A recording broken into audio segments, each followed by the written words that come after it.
Tatkare sir, आज तुम्ही सहकुटुंब जिल्हा परिषदेच्या मतदानाला या ठिकाणी आलेला होता, मतदान केलं. विजयाचा किती विश्वास आहे? खरं तर रायगडमध्ये भाजप आणि राष्ट्रवादी काँग्रेस पक्ष युतीमध्ये यंदा जिल्हा परिषदेच्या निवडणुका लढताना पाहायला मिळतात. रायगड जिल्हा परिषदेमध्ये राष्ट्रवादी काँग्रेस पक्ष आणि भारतीय जनता पक्ष निर्विवादपणाने त्या ठिकाणी बहुमत मिळवेल आणि त्याच्यामध्ये आम्ही यशस्वी होऊ. आज या ठिकाणी आलो. माझा परंपरागत असलेल्या या मतदान केंद्रामध्ये गेले 92 सालापासून मी या ठिकाणी मतदान करत आलो. त्यामुळे या मतदान केंद्रामध्ये इथे यावं, इथल्या माझ्या भूमीचा स्पर्श त्या ठिकाणी करावा आणि राजकारणामध्ये जी काय वाटचाल करत असतो त्या वाटचालीमध्ये माझ्या या जन्मभूमी आणि कर्मभूमीचं योगदान नेहमीच मोठं राहिलेलं आहे आणि त्याच भूमिकेतून मी आणि माझं कुटुंबीय नेहमीच या ठिकाणी मतदानाला येत असतो. मला संबंध जिल्ह्यामधलं वातावरण गेल्या 3 दिवसामध्ये मी फिरलो. राज्याचे नेते अजितदादा यांच्या दुःखद निधनाच्या नंतर 5 दिवस मी येऊ शकलो नव्हतो, पण गेल्या 3 दिवसामध्ये जिल्हा पूर्णपणाने ढवळून काढला. कर्जत खालापूर असेल, अलिबाग असेल, मुरुड असेल, शिवधन, बसा, तळा, माणगाव, रोहा असेल, महाड असेल, या सगळ्या परिसरामध्ये जाऊन तिथल्या कार्यकर्त्यांची उमेद, ताकद, शक्ती आणि मग आम्ही ज्या युतीतून लढतो आहोत त्याच्याबद्दलचं जनमानसातलं मत अधिक वाढवण्याच्या दृष्टीकोनातून प्रयत्न केले. रायगड जिल्हा अध्यक्ष कोणाकडे जाईल? एक बाब अशी आहे की राष्ट्रवादी काँग्रेस पक्ष आणि भारतीय जनता पक्ष निवडणूक एकत्रितपणाने लढवत आहे. निर्विवादपणाने आमचं स्पष्टपणाचं बहुमत हे परवाच्या दिवशी दुपारी याच वेळेला, याच्या अगोदरच निकाल लागलेला आपल्याला पाहायला मिळेल. त्यावेळेला त्या संदर्भातला निर्णय लगेच होईलच. शेकापचे जयंत पाटील देखील म्हणतात की आमचाच पुन्हा एकदा या ठिकाणी अध्यक्ष बसणार आहे. दुसरीकडे महेंद्र दळवी देखील म्हणतात की शिवसेनेचं जे काम आहे त्याच्यामुळे आमचाच या ठिकाणी अध्यक्ष बसेल. काय वाटतंय दोघांच्या दाव्यांवर? डॉक्टर बाबासाहेब आंबेडकरांनी दिलेल्या संविधानामध्ये प्रत्येक राजकीय पक्षाला आपापलं मत मांडण्याचा नक्कीच त्या ठिकाणी अधिकार असतो. त्यामुळे दोन्ही हे अलिबागचे नेते आहेत, त्यामुळे त्यांच्या या विधानावरती अधिक भाष्य न केलेलं माझ्यासारख्या छोट्याशा कार्यकर्त्यांनी बरं. खरं तर रामदासभाई कदम हे शिवसेनेचे नेते आहेत, त्यांनी देखील तुमच्यावरती टीकास्त्र डागलेलं आहे. ते म्हटले की अंतुलेंना तुम्ही संपवलं आणि आता राष्ट्रवादी काँग्रेस पक्ष हायजॅक करण्याचं काम तुम्ही करतात, अशा पद्धतीने टीकास्त्र तुमच्यावर केलं. रामदास कदमांच्या वरती कारण त्यांचं जे गलिच्छ वक्तव्य आहे त्याबद्दल मी अधिक बोलू इच्छित नाही. कारण दगड चिखलामध्ये मारणं म्हणजे आपल्या अंगावरती चिखल ओढून घेणं. त्यांना त्यांचं करू द्या. राष्ट्रवादी काँग्रेस पक्ष हा आम्ही प्रचंड मेहनतीने दादांच्या नेतृत्वाखाली एनडीएमध्ये फारकत घेतल्याच्या नंतर विधानसभेच्या निवडणुकीमध्ये 41 जागांच्या वरती यश मिळवत त्या ठिकाणी आम्ही बहुमतामध्ये आलेलो आहोत. त्याच्यामुळे आमच्या पक्षाचा निर्णय करण्याचा आमचा अधिकार आहे. आता त्यांनी मातोश्रीला का सोडलं, इतरांची का साथ धरली, तो त्यांचा प्रश्न आहे. आम्ही कधी त्या वतीमध्ये कधी विचारलं नाही. आता अंतुले साहेबांचं दीर्घकाळ नेतृत्व, त्यांचे आशीर्वाद माझ्यासारख्या कार्यकर्त्याला मिळाले. त्यामुळे कधीही अंतुले साहेबांच्याबद्दल माझ्याकडून एकदाही कटुतेचा शब्द ना यापूर्वी आला, उद्याच्या तर भविष्यामध्ये येण्याचं काही कारण नाही. कारण आमची संस्कृती ही वडीलधाऱ्यांचा आदर, जनमानसामध्ये काम करत असतानाच प्रत्येक सर्वसामान्य माणसाचा योग्य तो आदर, हे गेल्या 45 वर्षाची माझी राजकीय आयुष्याची शिजोरी असल्यामुळे कोण काय बोलतं याच्याकडे मी फारसं लक्ष देत नाही. एवढ्यासाठीच जनतेचं पूर्णपणाचं पाडवं गेल्या या माझ्या राजकीय वाटचालीमध्ये पूर्णपणाचं त्या ठिकाणी मिळालेलं आहे. तटकरे सर, दोन्ही राष्ट्रवादी एकत्रीकरणाच्या संदर्भात सातत्यानं चर्चा ज्या आहेत त्या शरदचंद्र पवार पक्षाकडनं होताना पाहायला मिळतात. त्यांचा दावा आहे की अजित पवार हे राष्ट्रवादी काँग्रेस दोन्ही एकत्रीकरणार होते, विलिनीकरण होणार होतं, अशा पद्धतीचा दावा त्यांच्याकडनं होतोय. मात्र हसन मुश्रीफ तुमच्या पक्षाचे मंत्री आहेत, नेते आहेत, ते म्हणतात की सुनेत्रा पवारांनी जर निर्णय घेतला तर तो विलिनीकरणाचा मार्ग होईल, अशा पद्धतीचं मत ते व्यक्त करतात.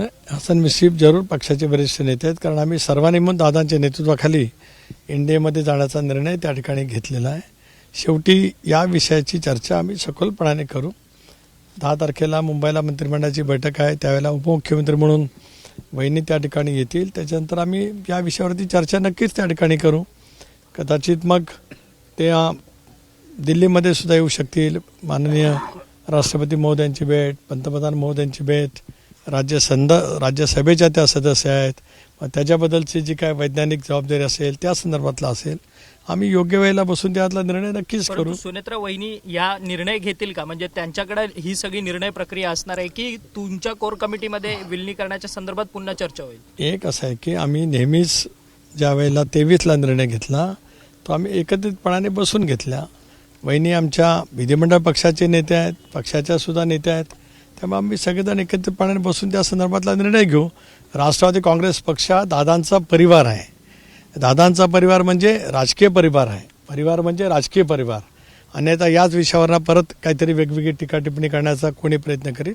हा दादांचा राजकीय परिवार आहे जो नेटाने, आत्मविश्वासाने, कणखरपणाने, पॉलिटिकल विल ज्याला आपण म्हणतो, राजकीय इच्छाशक्ती, ही दादाने लोकसभेच्या निवडणुकीच्या अपयशाच्या नंतर ज्या पद्धतीने दाखवली, जी जिद्द दाखवली आणि राज्यातल्या 13 कोटी जनतेने आम्हाला 73% स्ट्राईक रेट देत आम्हाला विजय केले. स्वाभाविकपणाने आम्ही या संदर्भातला निर्णय योग्य पद्धतीने घेऊ. विरोधकांसह काही राष्ट्रवादीचे नेते देखील संशय व्यक्त करत आहेत जो अपघात झाला दादांच्या त्याच्या संदर्भामध्ये.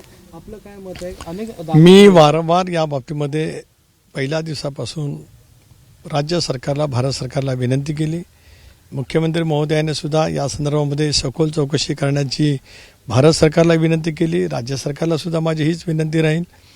केंद्रीय मंत्री राम नायडू, मुरलीधर मोहोळ यांनी सुद्धा या संदर्भातलं भाष्य केलेलं आहे. ब्लॅक बॉक्स सापडलेला आहे. माझं तर म्हणणं आहे की जे काय वेगवेगळे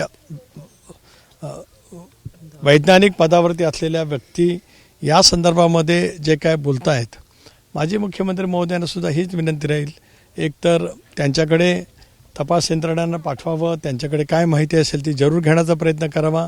कारण या सगळ्या संबंध महाराष्ट्राला आणि देशाला एका दुर्धर प्रसंगातून दादांचं अकाली जाणं हे महाराष्ट्रात आणि देशभरामध्ये सुद्धा एक तऱ्हेचं धक्कादायक होतं. एक सर्वांनाच शोककळा त्या ठिकाणी होती. त्यामुळे त्याच्यातलं सत्य बाहेर येणं ही सर्वसामान्य जनतेची इच्छा आहे. आणि त्याच्यामुळेच जे काही नेते विधानं करतायत की त्यांनी असं झालं असेल, तसं झालं असेल, तर तपास यंत्रणेने सुद्धा त्यांच्याकडे संपर्क करावा. मुख्यमंत्री महोदयांना माझी विनंती राहील की असे जे वक्तव्य करतात ते सगळे वरिष्ठ नेते आहेत, वैज्ञानिक जबाबदारी पाळणारे नेते आहेत. त्यामुळे त्यांच्याकडची जी माहिती असेल ती आपण त्या ठिकाणी घ्यावी आणि मग तपास यंत्रणा करत असलेला तपास, त्यांची माहिती त्या दिशेने त्यांना घेता येईल. कारण राज्यातल्या जनतेला लवकरात लवकर, देशातल्या जनतेला लवकरात लवकर या संबंध झालेल्या दुर्दैवी विमान अपघाताचं सत्य कळलंच पाहिजे.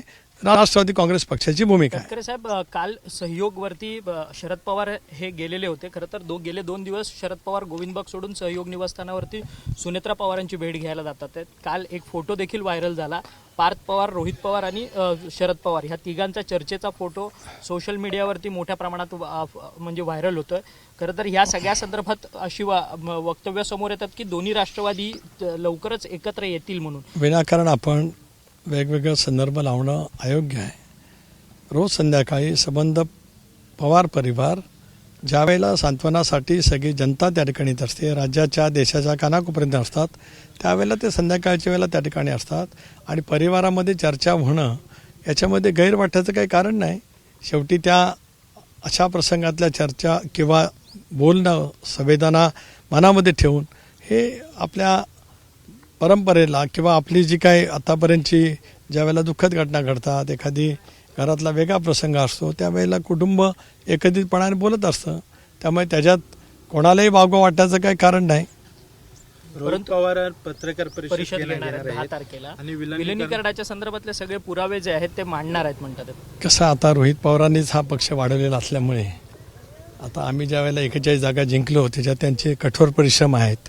आणि आम्ही निर्णय वेगळा घेतल्यापासून ते नेहमीच दादांच्यावरती स्तुतीसुमनं करत आलेले होते. दादांनी म्हणजे त्यांच्या काकांनी घेतलेला निर्णय त्यांना अधिक प्रिय होता असे त्यांच्या अनेक वक्तव्यातून 2023 पासून संबंध महाराष्ट्राने, संबंध वाहिन्याने अनुभवलेला आहे. त्यामुळे स्वाभाविकच त्यांचा अधिकार मोठा आहे. सुनेत्रा पवारांना अर्थखातं का मिळालं नाही या सगळ्या आपण आता चर्चा करू. आपण कोण स्पष्टीकरण करणार? संजय राऊतांनी सांगितलं की मुख्यमंत्र्यांनी स्पष्टीकरण द्यावं की सुनेत्रा पवारांना अर्थखातं का दिलं नाही म्हणून. संजय राऊतांना काय अधिकार आहे? आम्ही महायुतीमध्ये आहोत. महायुतीमध्ये भारतीय जनता पक्षाचे इंडियाचे आम्ही घटक आहोत. त्या संदर्भातला निर्णय आम्ही करू. उद्या उद्धव बाळासाहेब ठाकरे या पक्षामध्ये कोणाला काय करायचं हा सल्ला देण्याचा आमचा अधिकार आहे आणि आम्ही कधी त्या विषयावरती बोलत नाही.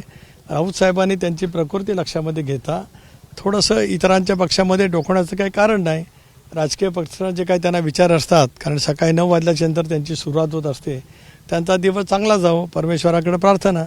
सर पूरे परिवार ने आपने वोटिंग किया, क्या कहेंगे? नहीं, आज मुझे एक विषय है कि आज लोकतंत्र में जो डॉक्टर बाबा साहब अम्बेडकर ने हमको लोकतंत्र में अधिकार दिया है, जिला परिषद पंचायत समिति के चुनाव राष्ट्रवादी कांग्रेस पार्टी के हमारे कार्यकर्ता भगिनी चुनाव लड़ रहे हैं, इसके लिए उनके यहाँ आना, लोकतंत्र में अपना वोटिंग करना, ये मेरा फ़र्ज़ बनता है, मेरा और मेरा फैमिली का.